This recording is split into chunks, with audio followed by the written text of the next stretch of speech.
Buddhaṃ saraṇaṃ gacchāmi, Dhammaṃ saraṇaṃ gacchāmi, Saṅghaṃ saraṇaṃ gacchāmi.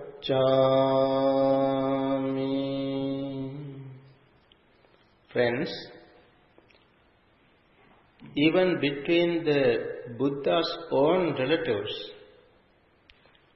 both from maternal side and paternal side, they themselves had a war. When they were about to kill each other, the Buddha appeared there. Buddha intervened and asked the question, what is more important, blood or water? Then only they could open their eyes to understand reality, the importance of blood. Why the war? Because of hatred. The Buddha's own cousin, Devadatta, in dim past, as a merchant, he vowed to take revenge on the Buddha. It was because of that, from birth to birth, he took vengeance, and even this life, he strived to kill the Buddha several times. Why? It's hatred, because of hatred. Once there was a lion sleeping under a tree. A dead branch of the tree fell on the lion's back. The lion thought that this tree is not friendly. He is my enemy. The tree want to send me away. Okay, I will teach a lesson. He thought to teach a lesson to the tree.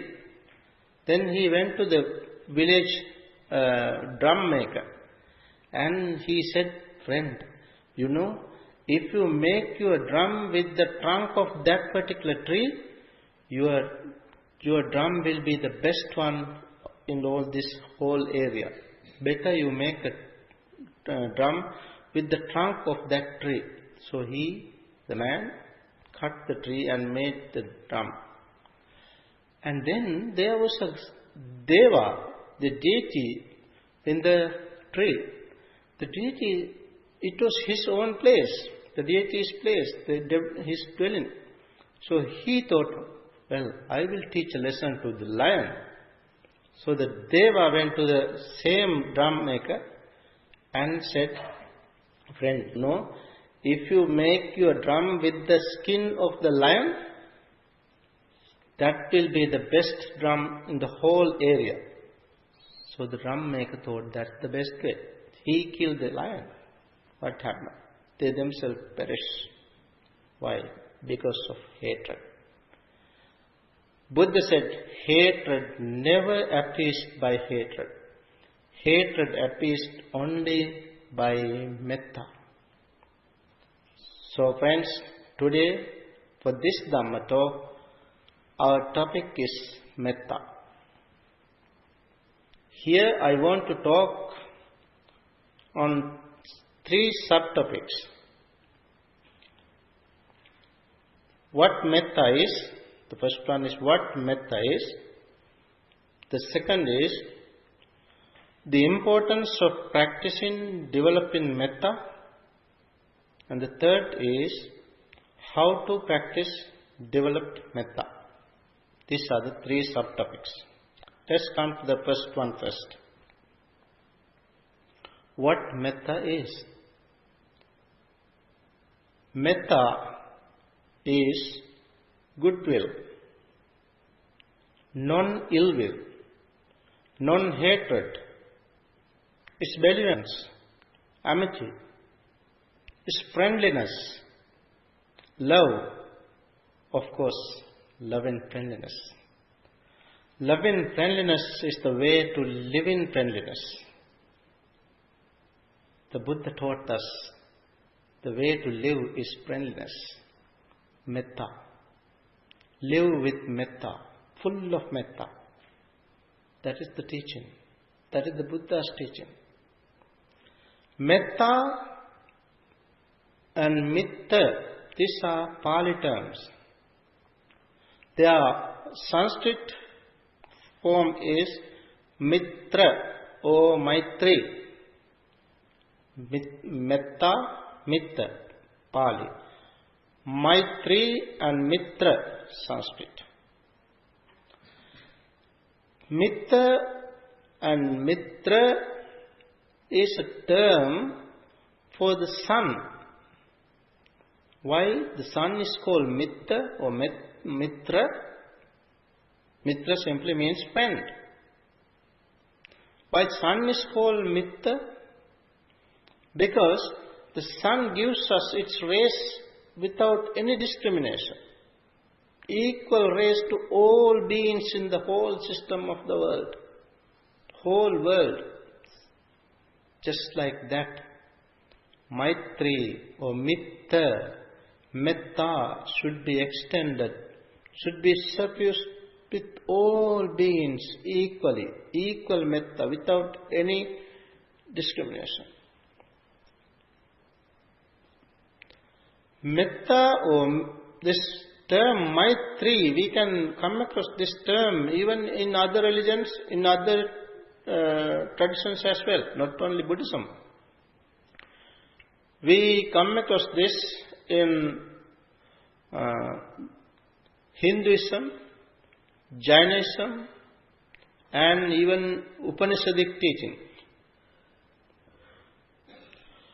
This term Mitta, as I said, Mitta or Metta means love.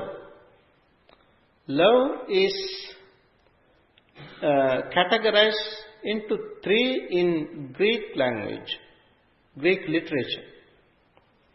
In Greek, they use three different terms for these three categories, three levels. They use the three terms: eros, Phileo and agape. These are the three terms they use.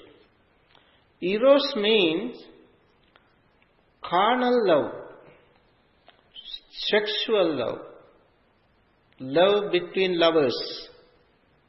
That is the basic level of love. The second level is Phileo. Phileo is filial, family love. Every family we have family love. Siblings, among parents and children. That is called filial love or phileo. The third level is the highest level. That is called agape. That's the love of God. Love of God. That is universal love. That is what we talk about metta. When we talk about metta, we talk about universal love.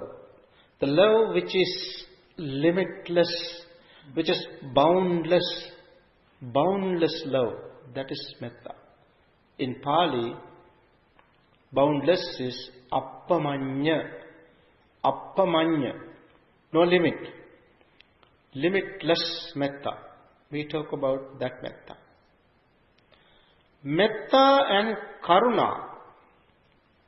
Most people are quite confused with these two. They use the two terms, they use love and kindness, love and friendliness, or compassion.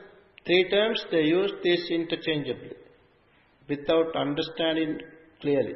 We have to understand clearly. Buddha has defined this very clearly. Metta means both love and friendliness. Both are there. Love, not only love and friendliness, both are there. That is why we use the term loving friendliness. Karuna is kindness. It is not love. It is not metta. It is karuna. Metta and karuna are two different things. Metta starts from within. We generate metta. It is there within us from the birth. It is to be cultivated. It is to be developed. It is within. In order to understand metta, in order to spread metta, extend metta, we even don't want to see the object. We don't want to see beings. We extend metta like a ray. We extend metta. We emit metta, so to say. We emit metta. Just flow in metta. Even we don't want to see beings. But for karuna, in order to generate karuna, in order to arouse karuna, you have to see the object. That is the difference. So, metta starts with oneself, with me. Karuna starts from others. That is how we have to understand. Karuna is either compassion or kindness. That is why people use the term loving kindness. Here Bhavana, Bhante ji has taught us, and we all here use the term loving friendliness, not loving kindness. So then, there again, the people are quite confused with another term, with metta. That is prema. Metta and prema. Prema itself is translated as love. Prema means not really love. Prema is a particular love, that's true. That is affection. You see, when we use language, love and kindness, it has a separate meaning. Love and friendliness, it has again a separate meaning. And when we use the term affection, it has another meaning. Affection, Buddha defined the word very clearly. In the Dhammapada, you can see this verse in the Dhammapada. Buddha said, Prema. Premato jayati ko. Premato jayati bhayam. Vipamuttas natti soko kuto bhayam. Premato jayati soko. Soka, sorrow, springs from prema, affection. Affection. It is because of affection sorrow springs. Sorrow rises from affection. Premato jayati so. Premato jayati bhayam. The bhaya, fear. Fear arises, fear springs because of affection. Premato jayati bhayam. Premato vipamuttas. One who has completely cut off affection. Prema. Premato vipamuttas natti soko no sorrow. Kuto bhayam. Buddha questions. Whence fear? Where is fear? No fear. No fear, no sorrow if we have no affection. So, we Buddhists do not develop affection, prema. This concept, metta, is quite different. That is what I wanted to clarify. This term, metta, is the universal metta, boundless metta, limitless metta. When we extend metta, we generate metta, develop metta, and suffuse metta with all beings equally. That is metta. That is metta what we talk about. Now, friends, let's come to the second topic, second subtopic of this topic. That is the importance of practicing, developing metta. What is the importance? Buddha said in the Iti Uttaka. Iti Uttaka means, Uttha means said. Iti Uttaka means, as said this. Buddha said what the Buddha said. There are particular discourses, a particular group of discourses called Iti Uttaka, where the Buddha said, this, Yani kanichi bhikkhave opadikani punya kiriya vattuni sabbani tani metta cheto vimuktiya kalang nagati solasing. It's in Pali. Buddha did never talk in English.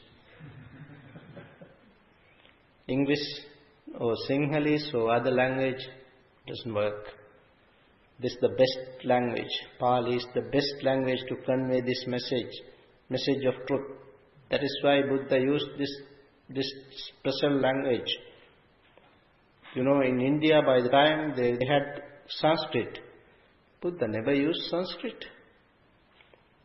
Buddha selected this particular language for a purpose, to convey this message. It is the rich language. That is why Buddha selected this language. So, Buddha said, Yani kanichi bhikkhave opadikani punya kiriya vattuni. Monks, whatever you call merit-making activities, whatever you call merit, Yani kanichi bhikkhave punya kiriya vattuni sabbani tani, they all do not equal to the 16th part of metta cheto vimukti. It's not equal to the 16th part. That is the importance of metta. In comparison to punya, what you call punya, merit, metta is high. Metta is the 15th. Only one is punya. That's how the Buddha said. That is the importance of metta. Metta is there in the path. Without metta, we cannot practice Noble Eightfold Path. It is there in the path as a factor. In the Noble Eightfold Path, you find metta. Even to come to the Noble Eightfold Path, we must have metta. We must refrain from killing, refrain from stealing, refrain from sexual misconduct, refrain from false speech, refrain from malicious speech, refrain from harsh speech, refrain from frivolous talk, and then refrain from covetousness, then refrain from ill will. What is that?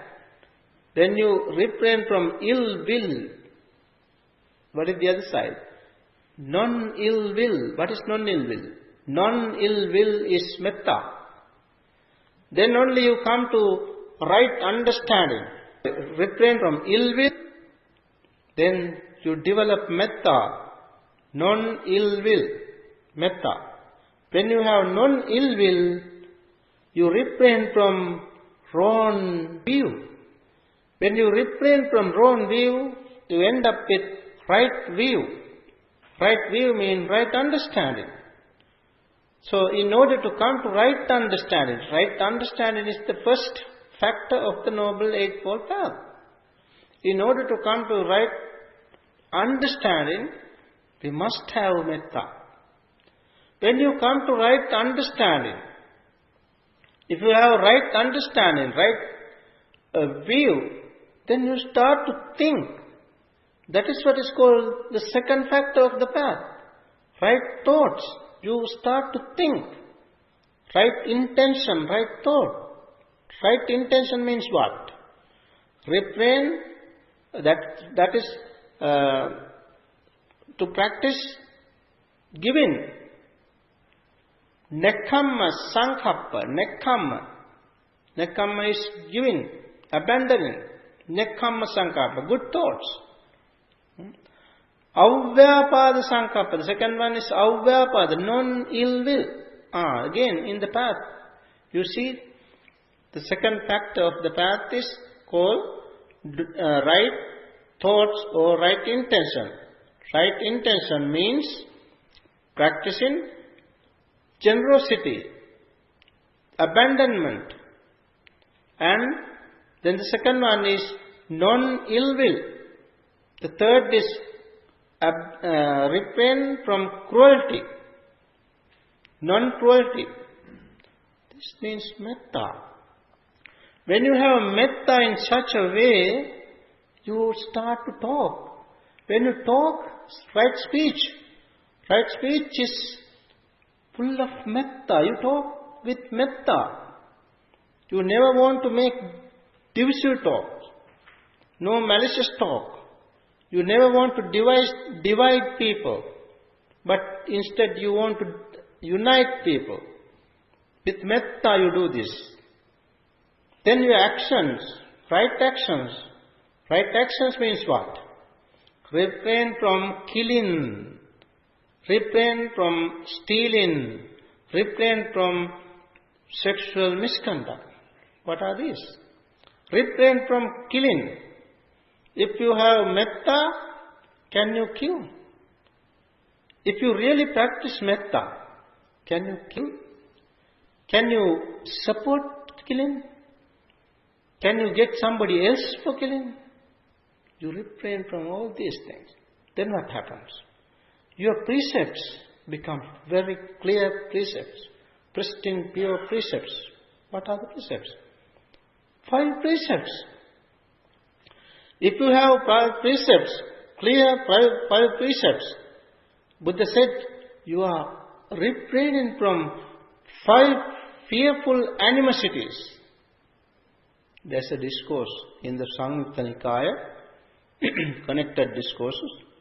There's a discourse named 5 fearful animosities. Pancha Bhaya Vera Sutta.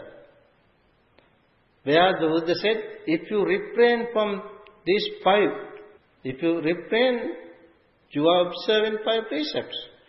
Then your precepts become clear, pristine, pure precepts. Then that means you come to the precepts which is called dear to noble ones. Arya Kanta Sila. Arya Kanta Sila is one of the factors to attain the first stage, called stream enterer. So in order to enter the path as a stream enterer, we must have 4 factors. Unwavering confidence in the Buddha, unwavering confidence in the Dhamma, unwavering confidence in the Sangha, and precepts dear to noble ones. Precepts dear to noble one means 5 precepts. So if we develop, practice metta, we can purify our precepts. Friends, when we practice, develop metta in this manner, it helps us to practice other meditations as well. This is the importance. This is the importance of practicing metta, developing metta. When we develop metta, it helps other type of meditations as well. For instance, anapanasati. When you practice anapanasati, mindfulness of breathing, only that one is difficult, sometimes boring. Then for some time you switch to metta. Or you start anapanasati, you start mindfulness of breathing with metta. Start with metta.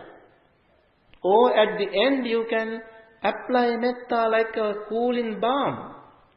Practicing, at the end you practice metta. So in such a way, metta is very well connected interaction, there is very interlink with other meditations, with metta. So metta, when practiced, the Buddha said, it becomes a noble living Arya Brahma Vihara. It is one of the Brahma Viharas. There are 4 Brahma Viharas. Metta, Karuna, Mudita, Upekka. Metta is love and friendliness. Karuna is compassion. Mudita is appreciative joy. Upekka is equanimity. These 4 are called Brahma Vihara. Brahma means noble. Noble dwelling, noble living. If we practice, develop these 4, the Buddha said, that is the noble living, sublime living. These 4 are like 4 children. Suppose in a particular family, 2 parents, they have 4 children. One is still in the womb, in the mother's womb. But they know, the parents, they know that the baby is a boy. The second one was born, but handicapped. The third one is again a boy who is doing very well. He is doing his sport, education very well. Parents are very happy. And the fourth one is a girl. She is the oldest. She has done very well. She has got married. She's a doctor. Got married to an engineer and living in California. They have their own house which is paid off and everything is good. They are doing very well. Parents are very happy. So these are the 4 children. Let's understand these 4 sublime abodes with these 4 children. The first one in the womb, mother's womb. Both mother and father, they have not seen yet. The baby is in the womb, but they extend their metta. They always extend their metta, even touching the stomach. They both, may my son be well, happy. Even though they don't say, may you be well, happy and peaceful, their thought is that, metta thought. They always think, may he or she, may he be well, happy. These thoughts are there. That is what is called metta. So that is how parents have metta. Then karuna. Karuna is whenever they see this handicapped child, they have karuna. They have compassion. They see that how she is living. It's difficult. She herself is impossible to do her own things. So parents always helpful, but they have karuna.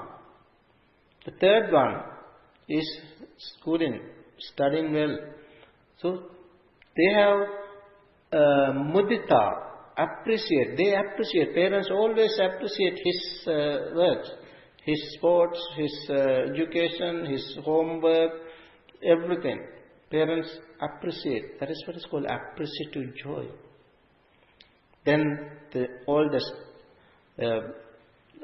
she's living in California and everything is good. They are living there. The parents don't worry about, because she got married and they have their own life.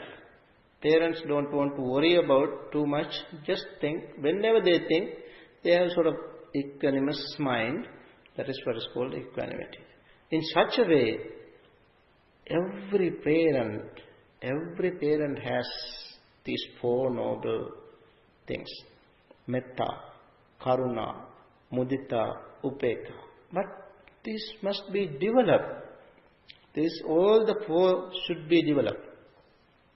When develop this, metta, the Buddha said, particularly, the Buddha said, when develop metta, it gives you 11 benefits.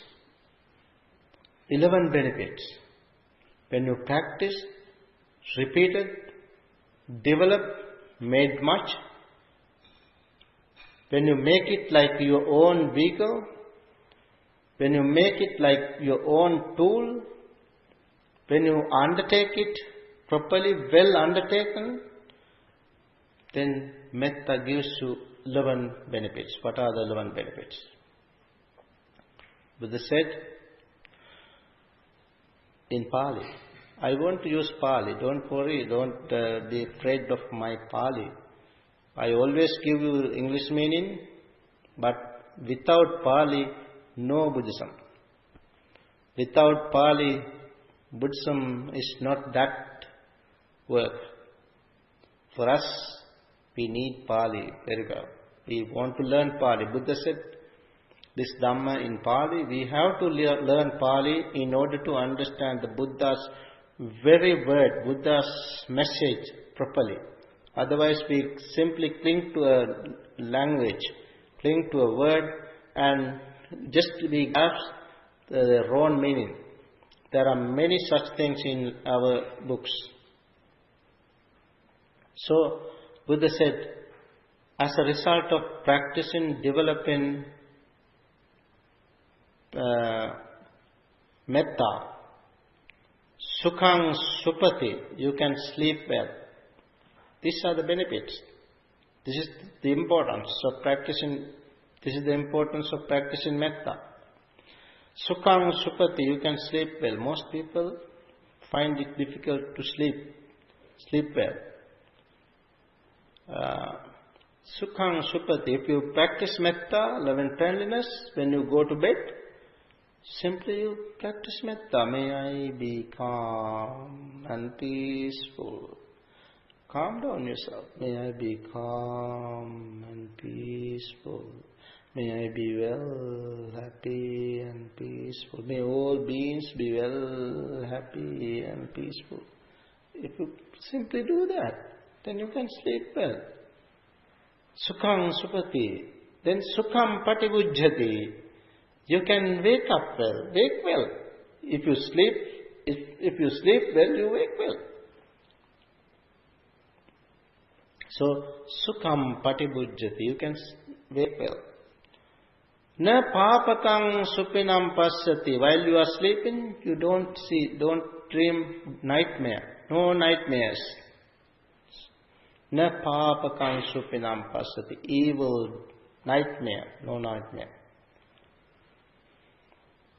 Manussanang piyo hoti, to become a pleasant person to humans. Manussa nampiyo hoti. Then amanussa, not non-manussa. Amanussa means non-manussa, non-humans. Non-humans also become pleasant to you. Amanussa nampiyo hoti. Manussa nampiyo hoti, amanussa nampiyo hoti. Then devata rakhanti, devata means deities. They protect you. If you practice metta, they protect you. Devas protect you. Devata rakhanti. then nasa aggiva visangva sattanga kamati. He does not hurt with weapon, fire or poison. If practice metta. Na aggiva visangva sattanga kamati. Then tuvatam chittang samadhyati. Quickly, immediately, your mind comes to concentration. When you practice concentration, metta, you can easily, quickly, immediately you can come to concentration. Tuvatam chittang samadhyati. Mukha vanno vippasidati. Your face becomes brightening. Vippasidati. Brightens your face. Mukhavanno vippasidati. Asang mulo kalang karoti. At the end of life, you can close your eyes without confusion. Asang mulo kalang karoti. Uttaring appati vijjanto. If you couldn't penetrate, if you couldn't see through, couldn't realize Dhamma, attain enlightenment here in this world, as a result of practicing metta, uttare appati vijjanto, Brahma lokopago hoti, you will be born in Brahma realm. These are the benefits. So friends, these are the importance. This is why we have to practice metta. We have to develop metta. Now we come to the third subtopic. Third subtopic is how to practice, how to develop metta. How to develop metta. As I said, metta is a factor, is a thought. It is inculcated in our mind from our birth. It is an innate factor. It is there in our mind from our birth. It's a seed. The seed of metta should be developed, should be grown. We have to water it. We have to take care of it very well. Otherwise what happens? Things that are opposite to metta sprouts there, springs there. What are such things? Resentment, anger, hatred, animosity, jealousy, all this start to come. Therefore, we have to develop this metta. We have to let the seed grow properly. Metta. It is not automatically. It never happens. Never grow automatically. Naturally. Metta, it doesn't grow naturally. We have to do it intentionally. This is an attitude. You know, the attitudes are to be developed, are to be cultivated. It's an attitude. The Buddha said, Anyo me akappo karaniyoti. My attitudes are different. So attitude should be developed. We have to keep in our mind and develop it. When develop metta, the Buddha's instructions is very clear. Buddha said, first we have to generate metta. Metta should start from us, within us. And then, Buddha said, in the discourses, in many discourses, you find this explanation. Buddha said, extend metta to 1/4. 1/4. How many quarters we have? We have only 4 quarters. If it is a quarter, we have only 4 quarters of anything. So, Buddha said, Ekang disang paritva viharati. Ekang disang. Here, 1/4. Tata dutiyang. Then the 2nd quarter. Likewise the 2nd. Then the Buddha said, likewise the third, likewise the fourth. These are called quarters, 4 quarters. And then Buddha said, Uddha Madhu. Uddha up. Madhu down. Extend metta to these 6 directions. That is the Buddha's teaching. So, we have to generate metta and extend metta to all beings equally in 1 quarter. Extend metta to all beings equally in 1 quarter. Likewise the second, likewise the third, likewise the fourth, up and down. That is the teaching. It's clear. So, when we practice, we have to practice in this manner. We can come to this later, further explanation. Buddha has said in different discourses how to practice metta. There is a particular discourse named Kakkachupama Sutta. Kakkacha means saw. 2-handled saw. You know the saw, they have 2-handled saw. 2 persons can do that. 2 persons use it. Buddha said, monks, the bandits, even the bandits take you and they might cut your limbs with a 2-handled saw.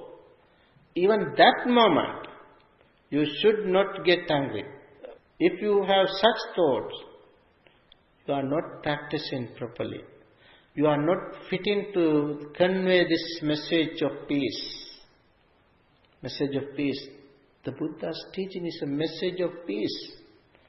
Therefore, Buddha is called Prince of Peace, Giver of Peace, Bringer of Peace, Santinayaka, the Leader of Peace, Santidayaka, Giver of Peace, Santivahaka, the Bringer of Peace. These are the terms used in the discourses in Buddhist literature. So, Buddha taught the monks, keep this simile in your mind, like a 2-handled saw. And the bandits, how the bandits, they cut off your limbs. Even while they cut off your limbs, for some reasons they might capture you and cut off your limbs. Even let them to do so. Let them to do so without affecting it to your mind. Do never harbor wrong thoughts. Do never use abusive language, such things. In the Kakkachupama Sutta. That sutta is a very important sutta. That discourse is very important one to understand metta. Where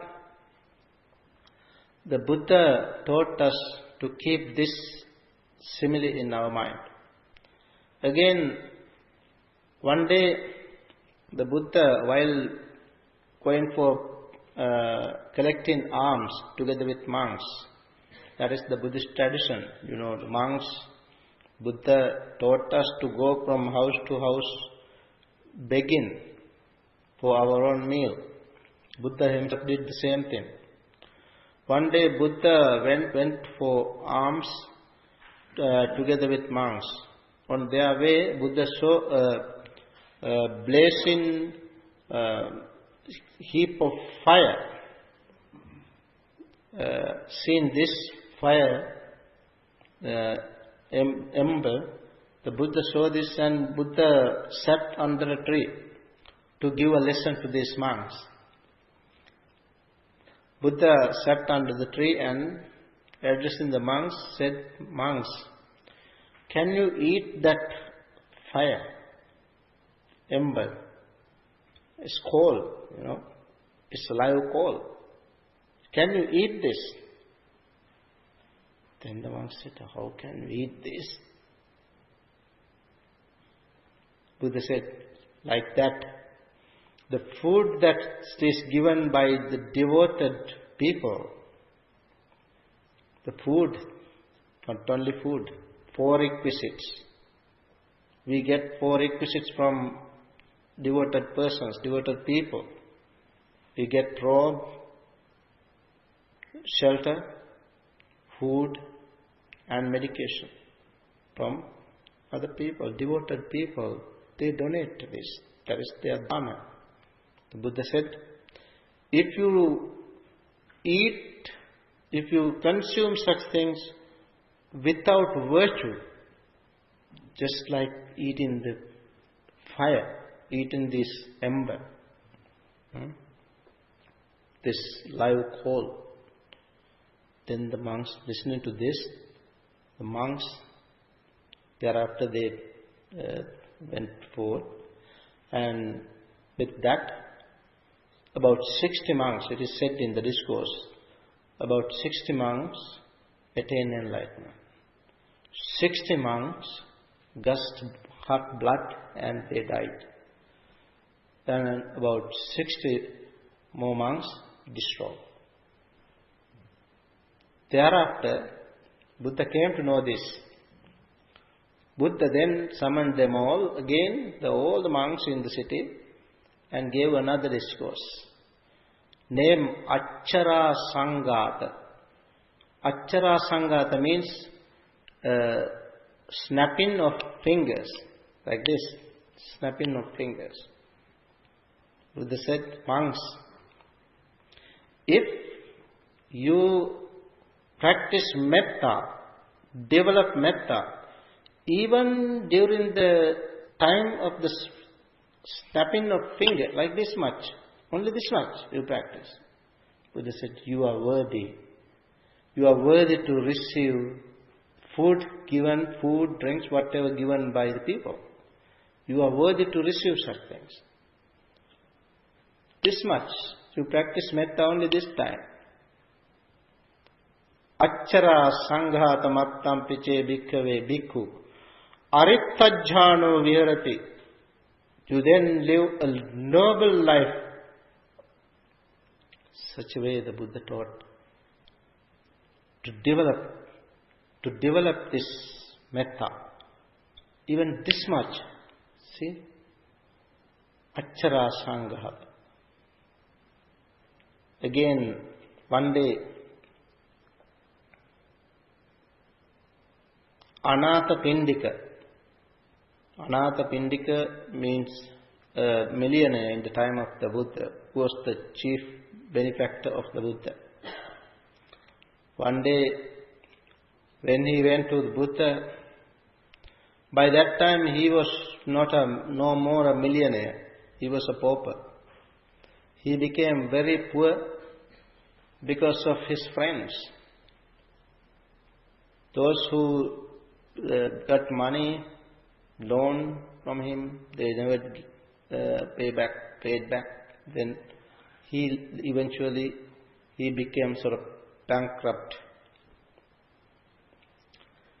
And then when he went to the monastery, the Buddha asked householder, do you still give dana?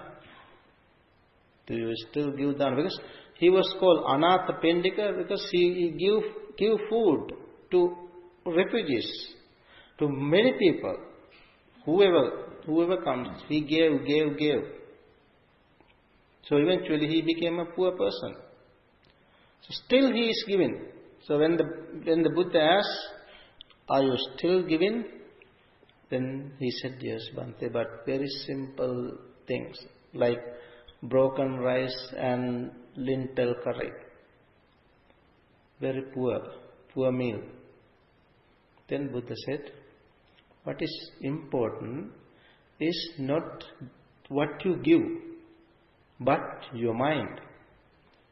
If your mind is clear mind, if you give with a clear mind, if you give it very well arranged and respectfully, if you give it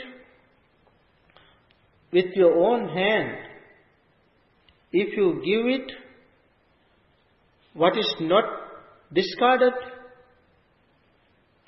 if you give it understanding, thinking the needs, if you give it with clear understanding of the results, that is the best giving. That is the best giving. Where Buddha told him a story of a Brahmin in the past. The name of the Brahmin was Velama. Buddha said, householder, there was a Brahmin named Velama in the past. He gave a dana which is called unparalleled dana. Such dana is given only by one person during the time of a Buddha. Only one person can give that dana in the whole Buddha's dispensation. Even during this dispensation, this Buddha, there was a person, there was a king who gave that dana. Buddha referring to this dana in the past, in another Buddha's time, one Brahmin named Velama. He gave this dana which is called unparalleled. Nobody else can do that. That is why it is called unparalleled dana. For instance, he gave 84,000 golden trays filled with silver. Gold balls filled with silver. 84,000. 84,000 silver balls, silver trays filled with gold. Then 84,000 elephants appeared very well decorated with golden nets. 84,000 elephants, tuskers, not simply elephant, but tuskers. 85,000. 84,000 horses very well decorated with gold. 84,000 chariots, like that. He gave such a dana, that Velama Brahmin. Buddha then said, householder, you might think that person, that Velama was somebody else. No, it was me. Buddha said, it was me who gave that dana, that time. But by that time, though I gave such a big unparalleled dana, for the fruitfulness of dana, there was no virtuous person to receive the dana. You see, when you give something, virtuous persons are necessary to receive that dana. So the Buddha said, if there were at least one stream enterer, my dana would have been fruitful one. One stream enterer. Then said, if one can give a dana to a once returner, it is better than giving dana for 100 stream enterers. So giving dana to a once returner is better than giving dana to 100 stream enterers. Then said, giving dana to a non-returner is better than giving 100 once returners. Giving dana to one arahant is better than giving dana to 100 non-returners. Giving dana to a Pacheka Buddha, silent Buddha, is better than giving dana to 100 arahants. Giving dana to a self-awakened one, Samma Sambuddha, is better than giving 100 Pacheka Buddha, the silent Buddhas. Giving dana to simply one self-awakened one. Giving dana to Buddha and the Sangha, Buddha and the monks and nuns, is better than giving dana to 100 self-awakened ones. Like that, Buddha finally said, practicing metta, even for a time of smelling a smell. Suppose you take a flower and smell, only during that time. If you practice metta, that is better than giving such things. So in such a way, Buddha taught us the importance. When practice metta, in the Metta Sutta, Buddha said, Mata yatha niyam puttang, as the mother protects her only child, protect this metta. When practice metta, protect it, develop it, cultivate it, and spread metta. Etan sating, then it becomes a consciousness which is mindful, blended, metta blended with mindfulness. And that metta, etan sating adittaya, determine this and spread this metta. Etan sating adittaya brahma metang viharam. This will be the noble living. So in such a way, Buddha taught us to practice metta. As I said, Buddha has taught us two methods to practice. The first one is, we have to generate metta, develop metta, and extend metta to beings in different directions. Where we extend metta to all beings in the front, then right, back, left, up and down. 6 directions. That is one method. The second method is, so this is called immeasurable metta. Extending metta to different direction, different quarters is called immeasurable metta. Immeasurable, no measure. Immeasurable metta. The second method taught by the Buddha is called exalted method. It's going like this, exalting. We start from here, within us, generate, develop, generate, and then we spread metta, extend metta, step by step. We first extend metta to all beings here in this hall, then all beings in Bhavana, then all beings in this state, West Virginia, then all beings in this country, all beings in the world, all beings in the whole universe. That method is called exalted method. So those are the two methods Buddha has taught us. So friends, we want to practice this, develop these two methods. In order to reach this, we can't practice this.